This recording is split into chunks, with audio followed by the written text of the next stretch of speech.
Hi everyone, कैसे हैं आप सब लोग। उड़ीसा में Subarnarekha irrigation project Subarnarekha river पे स्टार्ट करा गया है। ये इरिगेशन प्रोजेक्ट एग्रीकल्चर डेवलपमेंट के लिए बहुत बहुत ज़्यादा ज़रूरी है and it was stalled from a very long time. तो इसके बारे में बात करेंगे। इसके साथ में हम इंडिया में इरिगेशन का क्या स्टेटस है इसके ऊपर भी बात करेंगे। Since we are talking about irrigation, it is very important that we talk कि इंडिया के अंदर अभी भी more than 50% of area rainfed है and what is the status of our water resources. साथ में हम बात करेंगे water use efficiency into irrigation की। जैसे आप एक ट्यूबवेल से नल खोल के अगर हम इरिगेट करें प्लस ड्रिप या स्प्रिंकल सिस्टम से इरिगेशन करते हैं तो उसमें वाटर यूज इफिशियंसी कितना रहता है। So we will be talking about that also and a little bit about the canal irrigation also, because since we are talking about the irrigation project here. So before we go deep into the news, I want to share with you कि Orissa state exam के लिए अगर आप prepare कर रहे हो तो study IQ के we have different courses on that for the PSC, for the judiciary course, for the SSC, TET and GK also. These are one of the best courses available in the market. You can definitely look into that. Now let's come to the news. Orissa के chief minister नवीन पटनायक जी ने Subarnarekha irrigation project का virtual launch करा है through video conference in दी। अभी recently Monday को ही हुआ है। ये जो पानी इस प्रोजेक्ट में रिलीज करा गया है ये 5 कनाल्स के अंदर जो बरीपड़ा ब्लॉक के अंदर है, पुरुदुई नियर दी कतपाल, यहाँ पे इसको रिलीज करा गया है। और ये इरिगेशन प्रोजेक्ट लगभग 15,359 हेक्टेयर ऑफ द लैंड को जो मयूरभंज डिस्ट्रिक्ट के 5 ब्लॉक्स को कवर करती है, वहां पे ये इरिगेशन पोटेंशियल जनरेट करेगी यहाँ पे।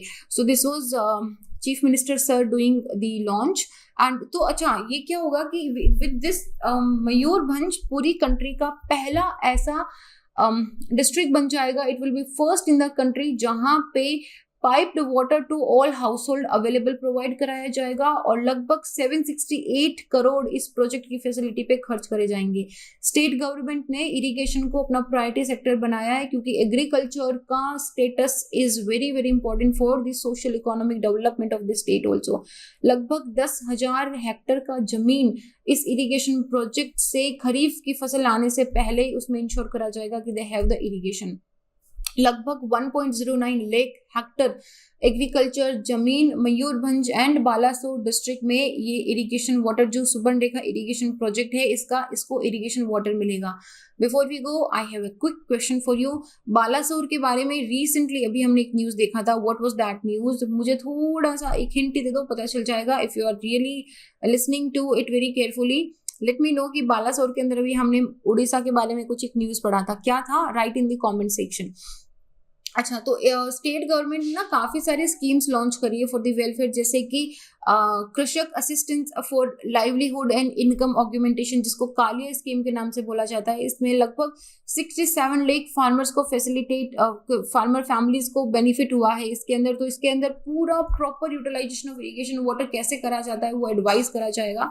जनवरी 2024 तक सुवर्णरेखा प्रोजेक्ट जो है इट इज मोस्ट लाइकली कि अराउंड 70,000 हेक्टेयर तक का इरिगेशन पोटेंशियल एरिया क्रिएट हो जाएगा। 94 विलेजेस, 5 ब्लॉक के अंदर, विलेजेस के अंदर 5 ब्लॉक आ रहे हैं हमारे, बरीपदा, बेतनोती, मोरोडा, सुलियापड़ा एंड राश गोविंदपुर। ये सारे जो 5 ब्लॉक्स हैं यहाँ पे सुवर्णरेखा इरिगेशन प्रोजेक्ट का बहुत अच्छा बेनिफिट देखने को मिलेगा। सो इस तरीके से इसका लॉन्च करा गया है। सो यू नो इसमें क्या होता है, लॉन्च में क्या होता है कि जो गेट्स हैं उसको खोल के पानी को आगे फ्लो होने दिया जाता है। तो ये प्रोजेक्ट अभी का नहीं है, ठीक है। 1972 में जब एक मेजर फ्लड आया था उसके बाद में एक जो उसको बोलते हैं इरिगेशन सिस्टम का एक सुवर्णरेखा प्रोजेक्ट लॉन्च करा गया था। फर्स्ट जो ट्राई-पैरिटी एग्रीमेंट हुआ था, क्योंकि सुवर्णरेखा 3 स्टेट से निकलती है, झारखंड, उड़ीसा एंड वेस्ट बंगाल से निकलती है। तो इन तीनों स्टेट्स के बीच में झारखंड तब बिहार के अंदर था, तो बिहार नाउ झारखंड, उड़ीसा, वेस्ट बंगाल के साथ में एक ट्राई-पैरिटी एग्रीमेंट साइन हुआ था 17 जनवरी 1976 को। तो ये था कि सुवर्णरेखा का जो पानी है उसको गुलूदी बैराज है झारखंड में, वहां पे उसको it would be checked at Haldia and Kalinga पे चेक करा जाएगा। उड़ीसा मयूरभंज के अंदर जाम्बरिया बैराज के अंदर चेक करा जाएगा। और ये पूरा एरिया लगभग 1,09,000 हेक्टेयर की जमीन मयूरभंज और बालासोर डिस्ट्रिक्ट में सेवरल कनाल्स के थ्रू इसको इरिगेशन करा जाएगा। if you are from Odisha and if you are preparing for some exam also, this is a very important information you can actually write अगर irrigation या agriculture पे question आता है तो ये project के अंदर World Bank is also assisting. It is important for all the prelims exams and particularly for Orissa exam ये काफी इंपॉर्टेंट है कि इसमें कौन असिस्ट कर रहा है, तो वर्ल्ड बैंक इसमें असिस्ट कर रहा है। और ये जो प्रोजेक्ट है 1982-83 के अंदर स्टार्ट हो गया था, तो काफी टाइम इसको हो गया। इस तरीके से यू कैन सी कि सुबर्न रेखा जो है यहाँ से निकलती है, छोटा नागपुर प्लेट्यू है वहां से निकलती हुई ये 3 स्टेट से बहती हुई बे ऑफ बंगाल के अंदर यहाँ पे अपनी ड्रेन करती है रिवर। तो this is as you can see कि यहाँ से निकल रही है ये। इसका पूरा अगर if you are into geography और अगर आप किसी बहुत बड़े एग्जाम की प्रिपेयर कर रहे हो जिसके अंदर इस तरीके बहुत ही डिटेल्ड क्वेश्चन आते हैं, then you can look into that. Otherwise आप बस इतना ध्यान रख लो कि कहाँ से निकलती है, कौन से स्टेट से निकलती है एंड मेजरली कहाँ से निकलती है ये। तो ये रहा हमारा कहाँ दिख रहा है आपको तो ये अच्छा, अभी बात करते हैं state of irrigation in India की। देखो इरिगेशन सिस्टम जब लाया गया था तो मेन जो पर्पस था, अभी इसको ध्यान से सुनना, ये कोर है, वो तो एक एग्जांपल हो गया, केस स्टडी हो गया है। Let's talk about the real thing about the irrigation. जब मेन आइडिया ऑफ इरिगेशन है वो हमेशा ये होता है कि जब ग्रीन रेवोल्यूशन लाया गया था तो एग्रीकल्चर इनपुट्स के अंदर जब हम HYV सीड्स लेके आए थे तो they needed a good fertilisers and irrigation system also. And India क्योंकि मोस्टली एग्रीकल्चर हमारा मॉनसून फेड है, ठीक है, लगभग like around 51 more than half of the area is still rainfed और maximum जो irrigation होता है वो ground water irrigation होता है। 80% of the current water use is drawn by the agriculture only और उसमें irrigated area 48.8% ही है, जिसके अंदर भी majority of irrigation जो है वो ground water से होता है। अच्छा, अभी इरिगेशन का मेन पर्पस होता है कि एग्रीकल्चर प्रोडक्टिविटी को इंक्रीज करना। कैसे इंक्रीज होती है, देखो मैं आपको बेसिक से ही बताऊंगी कि कैसे एग्रीकल्चर इरिगेशन सिस्टम पे हम क्यों इतना ध्यान देते हैं। जब भी कोई प्लांट की ग्रोथ होती है तो एक पर्टिकुलर टाइम पे इसको ऑस्मोसिस की एक प्रोसेस होती है। ऑस्मोसिस प्रोसेस के अंदर क्या होता है कि प्लांट की जो रूट्स है वो सॉइल के अंदर जो न्यूट्रिएंट्स है ना उनको इनटेक करती है और अपनी ग्रोथ करती है। And with that water is very much important for the growth of the water. Water जो मिट्टी के अंदर होता है इसको हम बोलते हैं सॉइल मॉइस्चर। ये सॉइल मॉइस्चर ही है जो इस पौधे को यूजफुल होता है। अगर पानी सरफेस रन ऑफ से यहाँ से बह गया तो ये पौधे का कोई यूज नहीं होता। इनफैक्ट ये ऊपर की फर्टाइल जो अपर होराइजन है, सॉइल का अपर होराइजन है, इसको लेके चला जाता है और वो सॉइल इरोजन भी करता है, ठीक है। तो जब भी इरिगेशन फैसिलिटीज पे ध्यान दिया जाता है तो हमेशा ये रिक्वायरमेंट होती है कि सॉइल मॉइस्चर जो है वो एट पार रहे, लेकिन वाटर का मिसयूज नहीं होना चाहिए, वेस्टेज ऑफ वाटर नहीं होना चाहिए।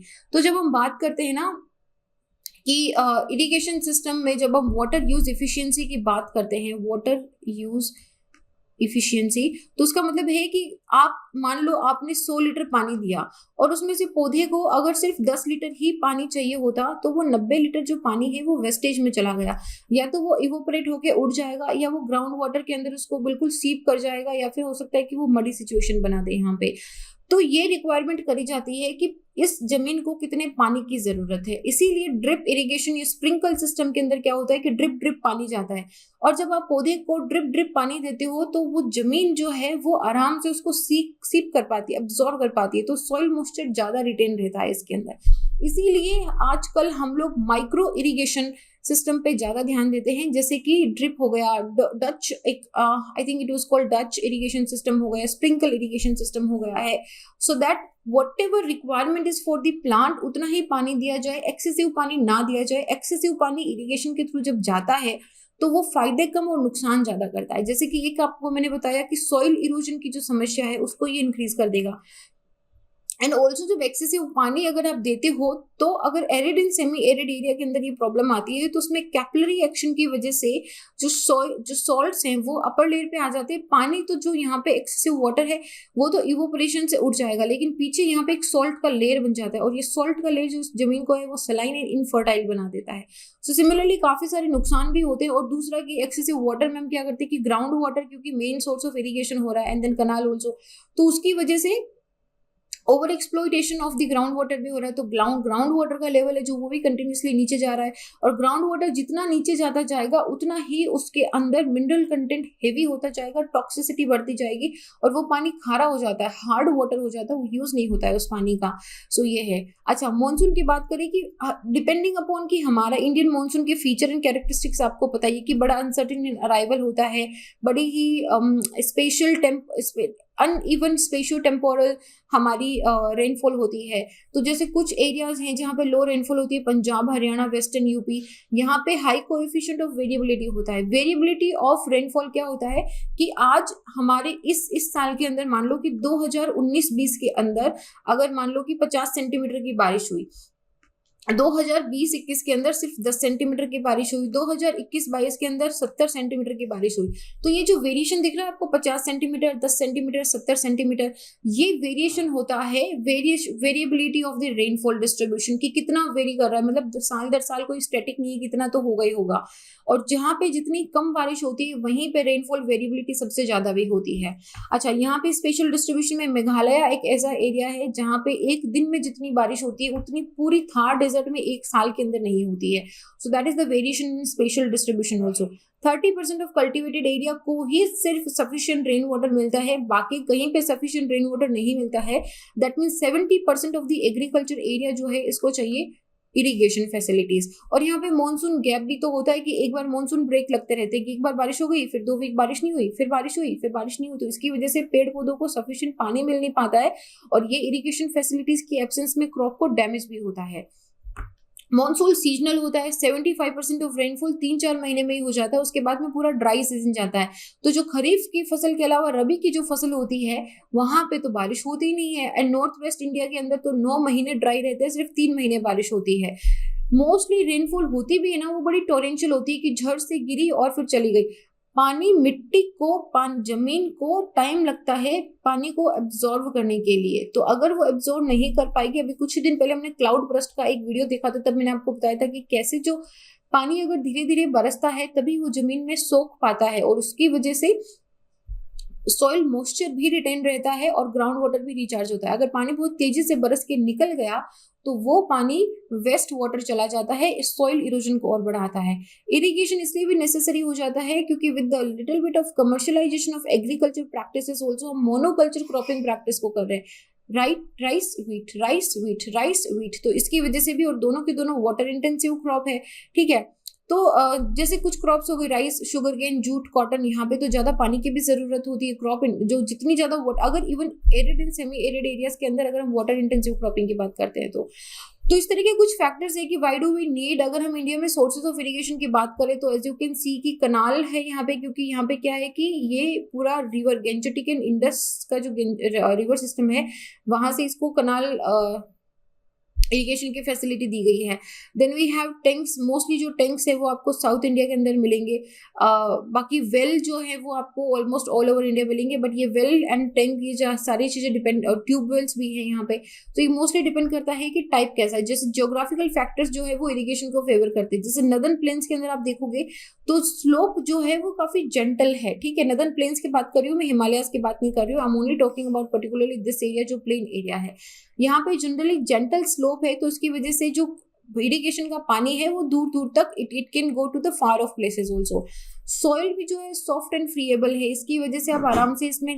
उसके बाद जो डीप क्ले होती है सब सॉइल के अंदर, वो रेन वाटर रिजर्वर का बात करते हैं। जैसे मैंने आपको बताया कि जो पोरस है, अगर रेनफॉल देखो सॉइल जो होती है ना उसके अंदर काफी कंटेंट होते हैं, उसमें एयर होती है, वाटर होती है, माइक्रो ऑर्गेनिजम्स होते हैं और मिनरल्स होते हैं। तो ये जो content of air and water होता है ये इनवर्सली प्रोपोर्शनल होता है। अगर एयर ज्यादा है तो वाटर कम होगा, वाटर ज्यादा है तो एयर कम होगा। हर एक सॉइल का एक पर्टिकुलर जिसको बोलते हैं रिटेनिंग कैपेसिटी होता है। जैसे कि जो ब्लैक सॉइल होती है वाटर को रिटेन करके रखती है, पानी को वो अपने अंदर ज्यादा टाइम तक सॉइल मॉइस्चर उसमें रहता है, जबकि एलोवियल या फिर अगर आप डेजर्ट सॉइल पे जाओगे तो उतना पानी को रिटेन नहीं कर पाती है। So based on the retaining capacity also यहाँ पे पानी, इसके पोरस एलुवियम होते हैं जिसके अंदर वो परकोलेट तो कर जाती है, लेकिन इसमें सॉइल मॉइस्चर ज्यादा रिटेन भी नहीं रह पाता है। एंड ऑल्सो नदर्न इंडिया के अंदर Gangetic river system and Indus की वजह से पीरियड रिवर्स चलती है, तो irrigation through out the year चलता रहता है। इसीलिए आपको नदर्न के अंदर मोस्टली आपको कनाल्स दिखेगी एंड वेल्स दिखेंगे यहाँ पे। अगर आप सदर्न के अंदर जाओगे तो क्योंकि प्लेट्यूड एरिया है, ठीक है, डेक्कन प्लेट्यू है, यहाँ पे टफ टेरेन है, यहाँ पे जो रॉक है वो काफी टफ है, तो रॉक काफी हार्ड है, इसकी वजह से यहाँ पे कनाल और वेल को डिग करना इतना आसान नहीं होता है। इसीलिए आपको सदर्न इंडिया के अंदर ये जो पिंक कलर दिखाई दे रहा है, this pink colour is denoted for the tank irrigation. तो इसीलिए यहाँ पे टैंक इरिगेशन ज्यादा चलता है। क्यों? क्योंकि चलता है यहाँ पे रॉक हार्ड होती है, इतना आसानी से आप वेल, कुएं या फिर जो कनाल है उसको खोद नहीं पाते हो। सरफेस अनइवन होती है, तो कनाल से वैसे भी पानी आपको जाएगा नहीं, क्योंकि कनाल से पानी जब जाता है तो आप क्या करते हो कि वो स्लोप के अकॉर्डिंगली पानी जाता है, स्लोप में पानी फिर बहता रहता है। अगर ऐसे अपलिफ्ट होगा तो कनाल में पानी अपलिफ्ट नहीं होता है, तो इस तरीके से टोपोग्राफी का भी फर्क पड़ता है। पर्टिकुलरली कनाल इरिगेशन की बात करें तो इंडिया में one of the most important canal irrigation है, और ये नदर्न इंडिया में आपको सबसे ज्यादा दिखेगा। Now we know the reason also कि क्यों है, it is concentrated here only.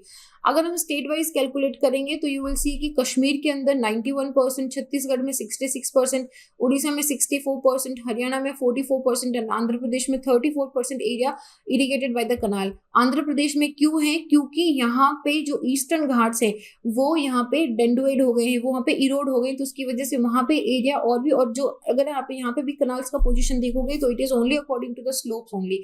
Maximum part of the total irrigated area canal का उत्तर प्रदेश के अंदर है, और उसके बाद में बाकी जो मेजर स्टेट है वो मध्य प्रदेश, आंध्र प्रदेश, हरियाणा, पंजाब एंड बिहार के अंदर आता है।